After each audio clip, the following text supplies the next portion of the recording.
Donald Trump ने एक नई ख्वाहिश जताई है। एक तरफ ट्रंप चाहते हैं नोबेल पुरस्कार तो दूसरी तरफ चाहते हैं थर्ड टर्म एज प्रेसिडेंट भी। टैरिफ्स के बीच, दुनिया में चल रही उथल पुथल के बीच ट्रंप चाहते हैं थर्ड टर्म। पर क्या ऐसा हो सकता है? नमस्कार, मेरा नाम है श्वेता शर्मा और आज बात डोनाल्ड ट्रंप के नए सपने की और क्यों वो पूरा नहीं हो सकता। अमेरिका की राजनीतिक कहानी में डोनाल्ड ट्रंप एक ऐसे नेता हैं जिन्होंने जितना विभाजन पैदा किया उतनी ही ऊर्जा भी भरी। उनका पहला कार्यकाल पूरी रिपब्लिकन पार्टी को बदल गया। 2025 में जब वो फिर से व्हाइट हाउस लौटे तो ये उनकी उस समर्थन शक्ति की जीत थी जो परिवर्तन चाहती थी। अब जब तीसरे कार्यकाल यानी थर्ड टर्म की चर्चा उठ रही है तो सवाल सिर्फ राजनीति का नहीं बल्कि अमेरिकी लोकतंत्र की बुनियाद का भी है। इस पूरे विवाद के केंद्र में है 1951 का 22वां संशोधन। इसका मकसद था राष्ट्रपति पद की असीमित सत्ता पर रोक लगाना, क्योंकि फ्रैंकलिन डी रूजवेल्ट 4 बार राष्ट्रपति बने थे। इस संशोधन में साफ लिखा है, no person shall be elected to office of the president more than twice. इसका मतलब है कि कोई भी व्यक्ति 2 बार से ज्यादा राष्ट्रपति नहीं बन सकता। कानूनी विशेषज्ञों के अनुसार ये नियम लगभग अनटचेबल है, लेकिन डोनाल्ड ट्रंप कभी सीमाओं में रहे ही नहीं। कई रैलियों और प्रेस कॉन्फ्रेंसेस में उन्होंने 2028 में फिर चुनाव लड़ने के संकेत दे दिए। उन्होंने कहा, I would love to do it, am I ruling it out, you will have to tell me. इसके बाद भीड़ की प्रतिक्रिया बताती थी कि उनके समर्थक उन्हें 2 कार्यकालों की सीमा से आगे देखना चाहते हैं। ट्रंप के सहयोगी स्टीव बेनन और अन्य रणनीतिकार खुले तौर पर ऐसी संभावनाओं पर चर्चा करते हैं। कोई कहता है कि ट्रंप वाइस प्रेसिडेंट बन सकते हैं और किसी नाम मात्र उम्मीदवार के माध्यम से सत्ता में बने रह सकते हैं। कुछ मानते हैं कि अगर कोई राष्ट्रपति इस्तीफा दे दे तो ट्रंप संविधान की भाषा का फायदा उठाकर फिर से पद संभाल सकते हैं। लेकिन ये सभी विकल्प बहुत जोखिम भरे हैं। इसके लिए अदालतों, कांग्रेस और जनता का सहयोग चाहिए, जो लगभग असंभव है। संवैधानिक विशेषज्ञ प्रोफेसर माइकल गेरहार्ड ने चेतावनी दी कि अगर कोई राष्ट्रपति 22वें संशोधन को दरकिनार करने की कोशिश करे तो ये अमेरिका के संवैधानिक प्रयोग का अंत होगा। ट्रंप के दूसरे कार्यकाल को उन्होंने एफिशिएंसी एंड पावर के नाम से पेश किया था। उनका दावा था कि सरकार को छोटा, तेज और मजबूत बनाने वाले हैं। उन्होंने डिपार्टमेंट ऑफ गवर्नमेंट एफिशिएंसी की स्थापना की और इलॉन मस्क को इसका प्रमुख बना दिया।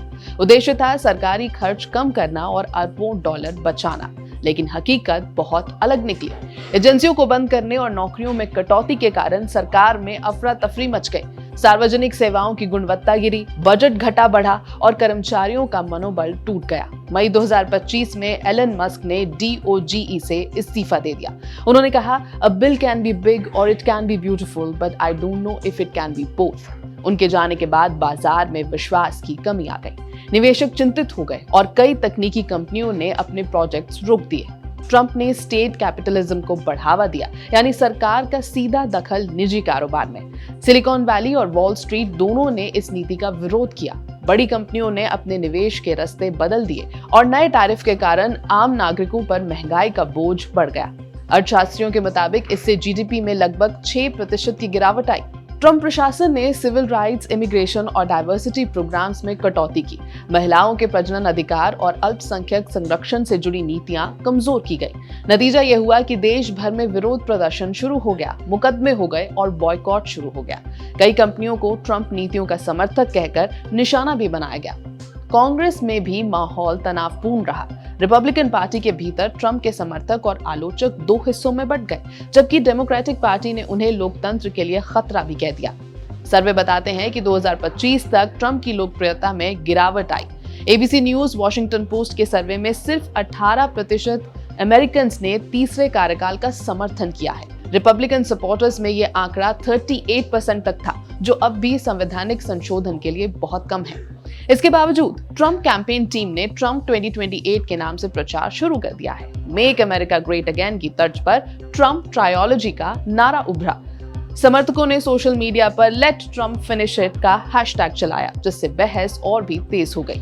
इसके अलावा वर्ल्ड टैरिफ्स की वजह से भी ट्रंप की नीतियों को लेकर सवाल उठते रहे हैं। वो वर्ल्डली अफेयर्स को संभालने के लिए केपेबल है या नहीं, ये सवाल भी उठ रहे हैं। आज की स्थिति बेहद जटिल है। ट्रंप के पास अभी भी एक बड़ा समर्थन वर्ग है, लेकिन विरोध भी उतना ही मजबूत है। उनका प्रशासन अंदर से कमजोर पड़ रहा है। एलन मस्क जैसे अहम चेहरे जा चुके हैं, आर्थिक दबाव बढ़ता जा रहा है और नीति निर्णयों में असमंजस है। संविधान, अदालतें और जनमत तीनों उनकी थर्ड टर्म महत्वाकांक्षा के रास्ते में खड़ी हैं। कानूनी रूप से ये लगभग असंभव है, लेकिन ये चर्चा अमेरिकी समाज की सोच और डेमोक्रेसी का एक टेस्ट जरूर बन चुकी है।